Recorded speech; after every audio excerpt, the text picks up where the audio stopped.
this one needs to stick, and I'm sure it will, because the incentives are all there, and then we'll continue to work. I mean, the last time I was here in the Oval Office was with the other European leaders in August, and I think we did a lot of good advancement there on security arrangements.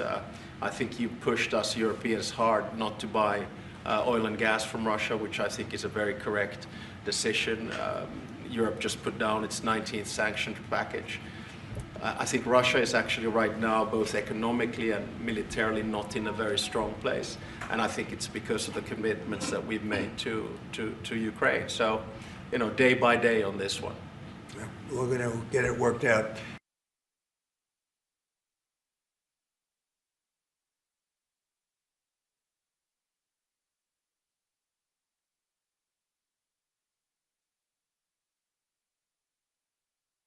Believe that Mr. Trump deserves to win the Nobel Peace Prize tomorrow?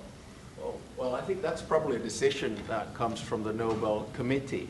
And my take is that there are two key pieces that have to be solved in the big picture. One is in the Middle East, and we're seeing the results of that.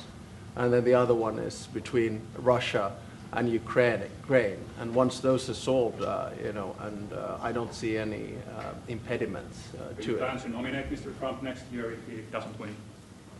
This year? I think probably the best nomination would be coming from Zelensky and then the King of Jordan. Those would be two that would come. But I think you have to, I mean, my experience with the Nobel Peace Prize comes from Martti Ahtisaari, the former president of Finland. He got it in 2008, and he got it because he negotiated 3 peace agreements on 3 different continents: Namibia in Africa, Kosovo, Serbia in Europe, and then Aceh in Indonesia. And his message was always that when you do a peace agreement, the key is that it looks like an equal match, that the big guy doesn't win over the small guy, and vice versa. But I have to say that the track record of the President of the United States in the past 7 months, 8 months is rather impressive. Mr. President, thank you so much, Mr. President. First of all, thank you, all of you, in behalf of the State of Israel, for everything that you're doing for my country. I want to know, how do you see the Middle East in a year from now under your leadership? And if you see maybe option for normalization between Israel and Saudi Arabia? I think it's going to be great. I think it's the hostages will be coming back Monday or Tuesday. I'll probably be there. I hope to be there, and we're planning on leaving sometime Sunday, and I look forward to it. And everybody I see is celebrating in Israel, but they're celebrating in many other countries too. A lot of the Muslim and Arab countries, they're celebrating. Everybody's celebrating. Everybody loves the deal. So it's a great honor to have been working on it. And as you know, it's all finalized and done. We've had a lot of terrifically talented people. We've had tremendous support from UAE, Saudi Arabia. Qatar has been unbelievable. Egypt, as you know, and Jordan. Indonesia, I mean, it's, I don't want to leave anybody out, just so many different countries. It's been incredible. Nobody's seen anything like it.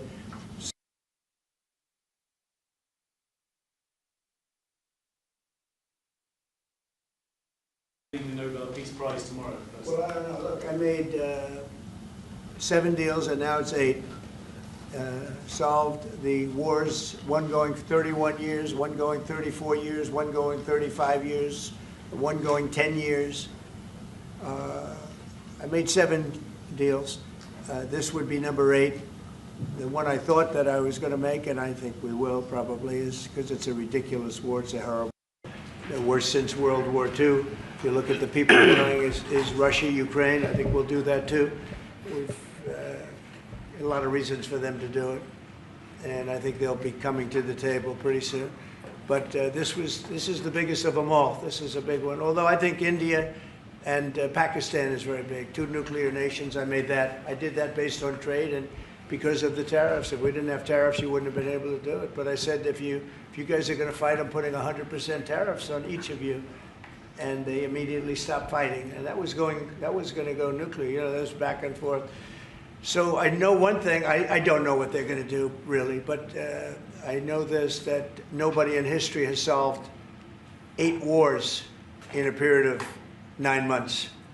And I've stopped 8 wars. So that's never happened before. But they'll have to do what they do. Whatever they do is fine. I know this, I didn't do it for that. I did it because I saved a lot of lives. And that's the thing that bothers me so much about the Russia-Ukraine. 7,000 people are dying a week. Young soldiers, they're almost all soldiers of Ukraine and Russia. So in theory, it doesn't affect us, no, but it's a terrible thing. And we'll get that solved too. But nobody has ever done 8 wars. Nobody's done 8 wars in 30 years, let alone 9 months. Are you going to step up? Are you going to step up the pressure for a Ukraine deal? Yeah, we are stepping up the pressure. We're stepping it up together. We're all stepping it up. NATO's been great. The leader of NATO, as you know, Mark, has been fantastic, I think. He's a fantastic guy. And they are stepping it up. And we're selling a lot of weapons to NATO, and that's going, I guess, to Ukraine for the most part. That's up to them. But they're buying weapons from the U.S. We make the greatest weapons in the world. You buy our planes and a lot of our equipment. And you have a big force, actually. You have a tremendous force of equipment. So I think we'll get that one done too, yeah. President Obama got it for way less. I want to finish, maybe. Mr. President, I'm from Finland. Mr. President, I'm from Finland. See, okay? Yeah. Am I okay? He's all right. I'm all right. Mr. You look President. great. Yeah, President. You are buying icebreakers from Finland. Yeah. But what if Russia and Vladimir Putin attacks Finland? Would you defend Finland? I would, yes, I would. They're a member of NATO. I would. They're great people, but I don't think that's going to happen. I don't think he's going to do that. Yeah. I think the chances of that are very, very small. But it's very interesting because you have a military relative to your size. You have a very powerful military, one of the best. Certainly, we will be there to help. Okay? Thank you. Okay, please. Mr. President, thank you. We have a big border, as our president said. How would you exactly defend Finland? And yeah, thank you. Say what? How would you defend Finland? Vigorously. Can I just add on that? We're very pleased with the fact that we have so much training going on with American soldiers right now, so they're getting experience from Arctic conditions, and we're integrating our militaries together, working not only through the DCA agreement, but other ways as well. We see that day to day in the work that we do, and it's working well. Okay? Please. Yeah, thank you. How do you Where are see you this? from? I'm from Finland too. In its We have a news lot of- agency. Yeah, a lot of Finns, It's no? very impressive. So, Mr. I like them President, better than our reporters. thank you.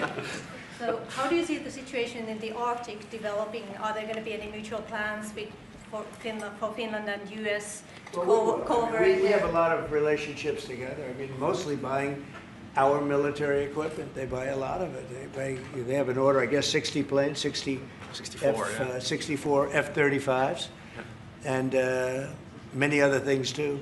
It's a big order. Big countries don't order that many planes. You know, it's 10 billion. You have a lot of aircraft, a lot of great military. We make the best military equipment. They buy a lot from us, so it's very good. We're going to work together very closely with Finland and with NATO. We have a very good relationship. As you know, I requested that they pay 5%, not 2%.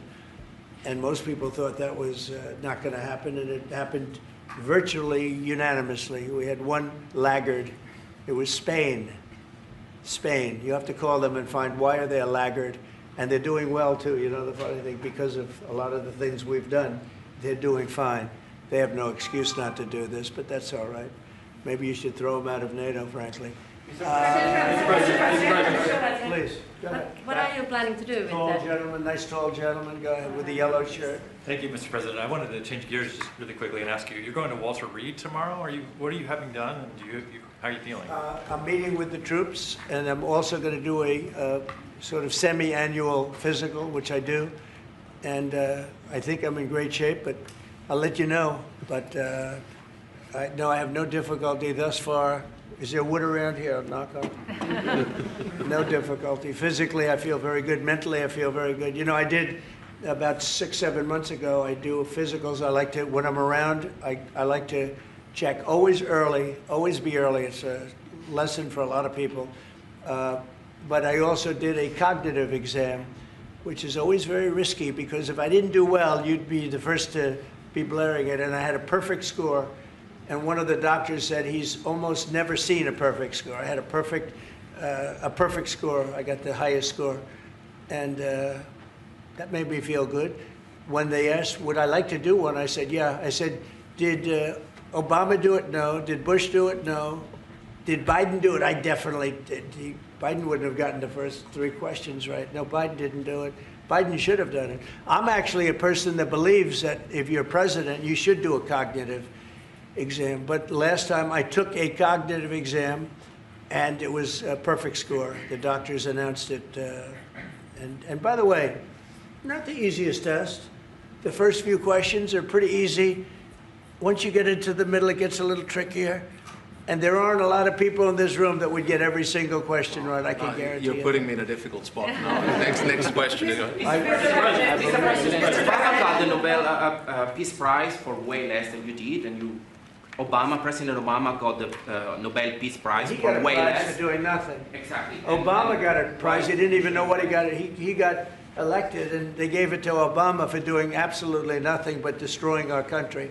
No, he was not a good president. The worst president was Sleepy Joe Biden, but Obama was not a good president. Are you going to do something with the They Hezbollah? gave him a prize. How many months after he won the election, then they gave him the Peace Prize, right? It was right after he was elected. Are you going to take My election was a much more important election. Now that you're fixing the situation between Hamas and Israel, are you going to be taking care of the Hezbollah or the Lebanese armed forces to take care of We'll it? get at that, yeah, we'll be able to do that. That will be, it's a smaller part of the puzzle, but very important part. They have a great new ambassador that I appointed, Michelle, great new ambassador, so yeah, please. You said that the hostages will be released on Monday or Tuesday. What's your strict deadline? When do they have to get released? Well, And I how just do you think it's make going to be sure Monday or party- Tuesday. It's going to be around that time, yeah. They're working on it very hard. Tuesday at They're latest. in very diverse parts of the earth, okay? They're very, very diverse. Actually, it's, I think they're going to come through. I'd be surprised if they didn't. I think it'll happen. Mr. President. Thank you, sir. The 19th point of the 20-point plan said that in the future there could be conditions in which the Palestinians might eventually get a state. Under what conditions do you think the Palestinians could have their own state in the We'll look at it at the future? time. We're going to see how it all goes. And, you know, there's a point at which we may do something that would be a little bit different and maybe very positive for everybody. But we'll be looking at that at the time. Mr. I President. think we'll get to that. I think we'll get to that period too. Yeah, please. Mr. President. Yeah, please, Glass. Thank you. Mr. President, the United States has previously said that that Europe would have to take more responsibility for its own security.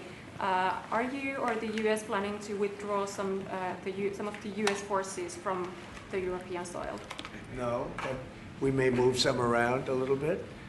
I'd ask you that question, Pete. Go ahead. I think that's right, Mr. President. We're very much heartened by your leadership to get NATO to rise up to 5%, which means they can take primary responsibility for defense of the continent. But that doesn't mean America is abandoning NATO in Europe. But we could look at where our troops are postured, what makes the most sense for America and our NATO allies. We have a lot of troops in Europe, as you know, a lot. And we can move them around a little bit. But no, basically we'll be pretty much set. Go ahead, what's the second? My second question would be, are you planning to impose more sanctions on Russia at this point? I might, yeah, I might. Mr. President, your 20-point plan says we will encourage people to stay. Can you confirm that as Gaza is rebuilt, that no one will be forced to leave? Yeah, nobody's going to be forced to leave. No, it's just the opposite. This is a great plan. This is a great peace plan. This is a plan that was supported by everybody. I mean, as I said, they're dancing in the streets of many, many countries right now. It's amazing. I've never seen anything like it. No, we're not looking to do that at all. And Mr. President, how soon do you think that we can see a full withdrawal? Mr. President, can you cut through the politics on the shutdown? We had another failed vote today. Can you speak to our viewers from Orlando to Sacramento? What's your message to some of these families tonight facing missed paychecks, potential layoffs, and missed benefits due to the shutdown? Yeah, I blame the Democrats. They ought to call their local Democrat representative, whether it's a senator or a congressman, and it's their fault. I mean, they admit it's their fault. They campaigned on the fact that they'd never shut down the country, but they want to shut it down. And, you know, we have the greatest economy. We're the hottest country in the world right now. I think you'd admit that. The hottest country. We went from a dead country a year ago to the hottest country in the world. So I think they probably don't like that. But we're doing great. I mean, we're doing great. I would say my message is call your local representative, congressman or senator, and tell them to get on the ball. The Democrats have caused this problem. Can I ask one more Congressman Yeah, Randy please. Fine? Thank you, Mr. President. Where are you from? I'm from Finland. It's so nice. Uh-oh, here we go. Here we go with a killer question. I would like to circle back to the icebreaker deal. So Finland and the U.S. are strengthening their economic partnership through the deal. What other areas of cooperation with Finland do you see as possible at this moment? Good question. We're going to be talking about that in a little while. We're going into the next door room, commonly known as the cabinet room, beautiful room, and we're going to be discussing that. But we'll be doing other things. It's a wonderful country with wonderful people. We've had a long-term relationship, but it's never been as close as it is now. We'll be doing other things. Go ahead. We've been talking about a lot with the president. I mean, the two specific fields where I think Finland has strengths. One is quantum and quantum computing, and we know that that is basically what gives food for thought for artificial intelligence. That's very important. The second one is actually networks. And you know that there are two sort of safe and trustworthy Western networks right now. One of them is Nokia. And the other one is Ericsson. And actually 70% of all broadband in the United States is Nokia. So one of the things that we could work on together is creating the 6G space through networks. And Nokia has 7,000 people working here in the United States and an American CEO. Okay, anybody else? Mr. President. What is the international stabilization force that's going to deploy to Gaza? What is that going to look like? To be determined, really, I think there's going to be a large group of people determining what it will be, and a group of people funding it that are very rich countries are going to be funding it. People want to see this work. It's going to work. It's absolutely going to work. And it starts, it's already started. We've signed, as you know. Everybody's agreed. I think Monday is going to be a very big day, Monday, Tuesday, but it's going to be, depending on where you are, it's going to be a very big day. I think it's going to be a day of great celebration. I've never seen anything like it. The streets of so many countries right now, they're just roaring with love and with praise for the people that did this. And these are countries that did this. The whole world came together for this, even Iran. And I really thank them for it. Iran came out and said this is a good thing. This is a very good thing. So it was terrific. It's been a terrific experience for me. Thank you very much, everybody.